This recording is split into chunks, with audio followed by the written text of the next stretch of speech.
Bonjour à tous.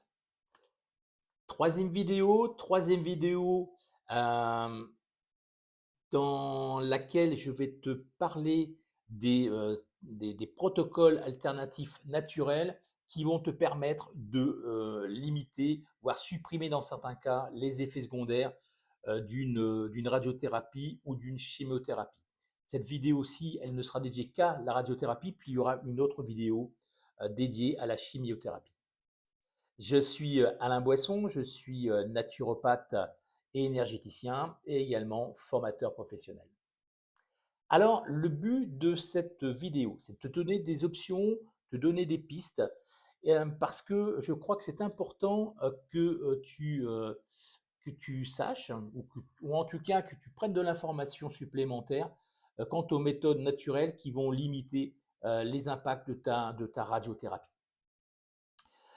Plus ces impacts seront limités, meilleure sera ta vie. Ça, c'est clair. Et également, plus tu vas pouvoir supporter un traitement conventionnel, qui soit par radiothérapie ou par chimiothérapie, et ça te donnera, en théorie, plus de chances de guérison.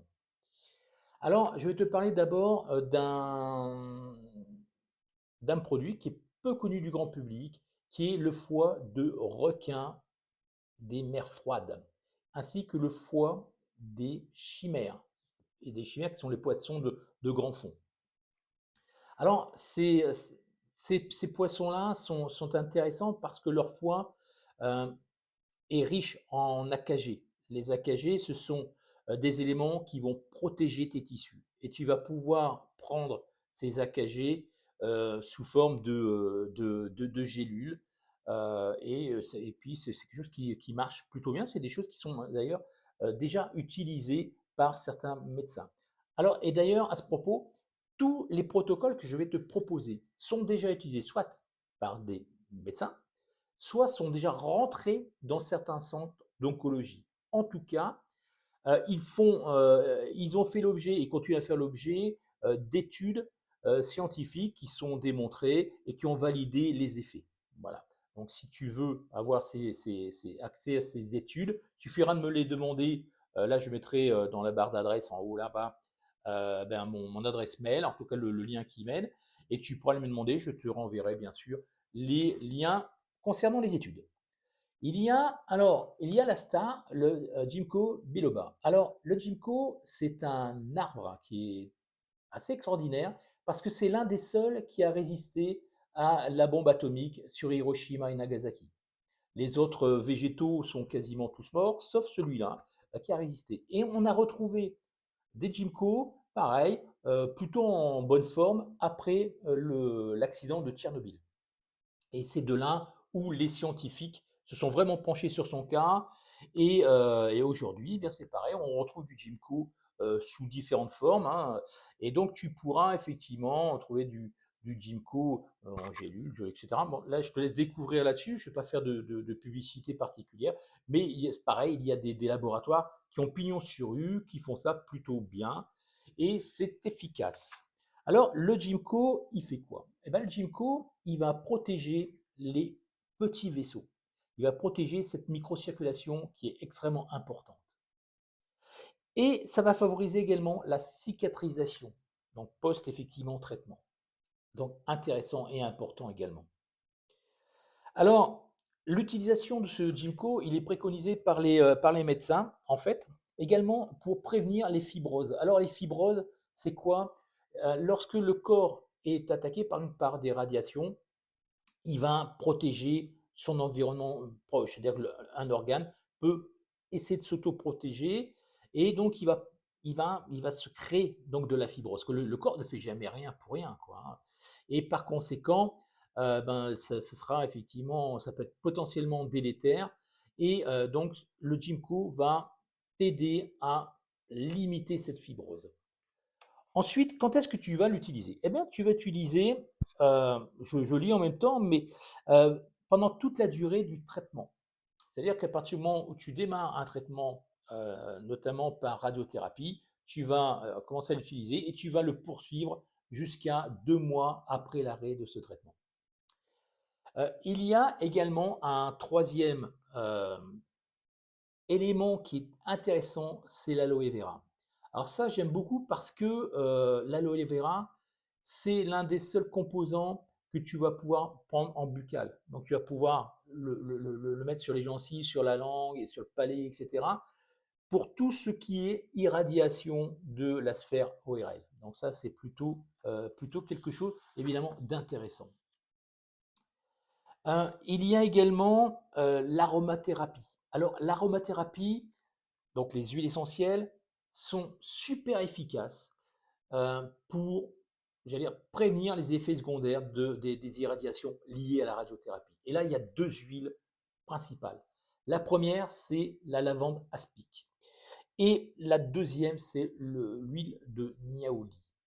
Attention, attention aux huiles essentielles. Elles sont actives. Ça veut dire que elles ne sont pas neutres dans les effets. Il peut y avoir des effets secondaires, pas trop dans celle-ci, mais dans certaines d'autres huiles essentielles qui sont neurotoxiques, etc. Et je sais qu'en tant que naturopathe, quand j'utilise les huiles essentielles, et je ne les connais pas toutes, pardon, eh bien, je fais très attention à connaître quels sont les, les, euh, les effets secondaires possibles, les effets indésirables possibles et les interdictions. Dans celle-là, en ce qui te concerne, si tu les utilises dans le cadre d'une radiothérapie, eh bien, le seul conseil que je peux te donner, ah non, je vais t'en donner deux. Le premier, c'est de regarder si tu n'es pas allergique à ces huiles.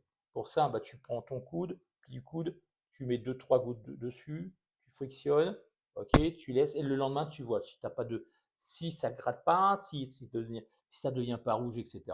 Normalement, il n'y a pas d'allergie. Et puis surtout, tu vas utiliser le niaouli et l'huile essentielle de lavande aspic que le lendemain, en tout cas juste après, ou en tout cas après la séance de radiothérapie, et en aucun cas avant.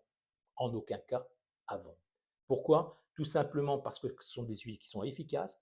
Et le problème, c'est que si tu le mets avant une séance de radiothérapie, ça risque effectivement d'affaiblir le rayonnement. Donc voilà, tu l'utilises plutôt après. En fin de traitement, euh, certains médecins utilisent l'huile de bourrache.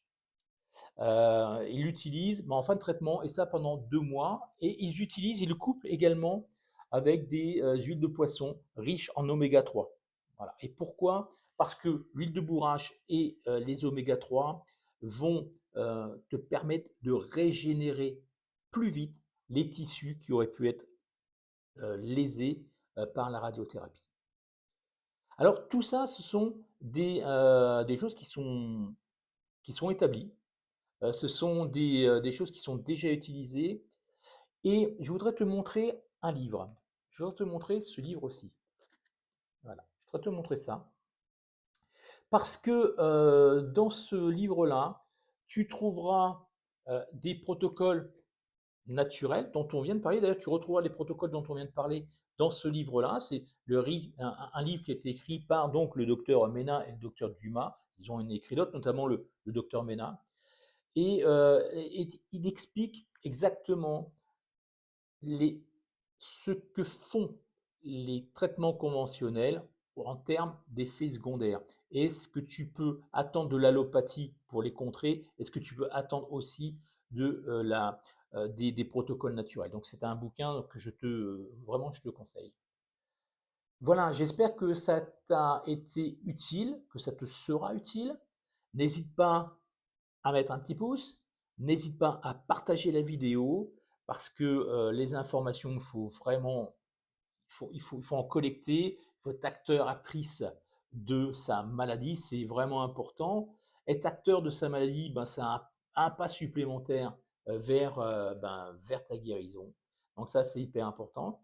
Quant à moi, eh bien, je te dis à bientôt. On se retrouvera donc pour la vidéo où je te parlerai des traitements naturels qui, que tu pourras utiliser, que tu peux utiliser lorsque tu es sous traitement chimiothérapie. Jusque là, bah, je te dis, eh bien, bonne journée et puis prends soin de toi.